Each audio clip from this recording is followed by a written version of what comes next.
My name is Lisa Stanton. I'm testifying on behalf of myself in opposition to HB1686. My grandparents came to this country in search of a better life after surviving the Holocaust. My grandfather called America the land of milk and honey and the only place where people could be truly free. I cannot believe that 74 years later, I am having to think about fleeing this state because this legislature insists on limiting the rights and freedoms of my child. I am a mother of 12-year-old twins, one of whom is a transgender girl. When I gave birth, I assumed we had 2 sons. My husband and I named them after our grandfathers, one of whom was a state legislator here, just like you.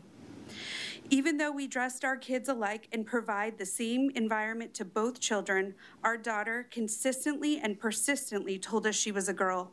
She was extremely anxious and depressed. She cried all the time. We struggled to accept and understand what she was telling us. But once we finally got on board and she was supported and affirmed, she began to thrive. I have been racking my brain about what I can say to help you understand how wrong this is.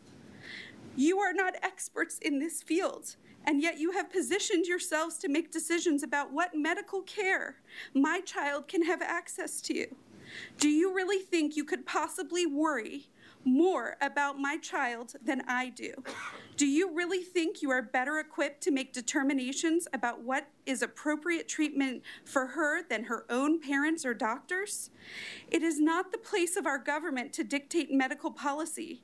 It is not the place of our legislators to limit access to best practice life-saving care.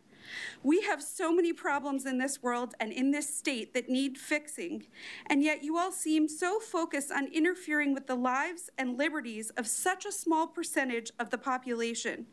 You are creating legislation that will prevent our children's access to medical care.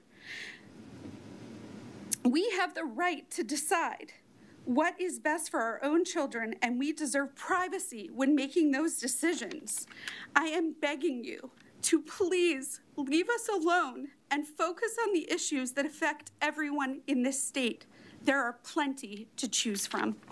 Thank you for your testimony.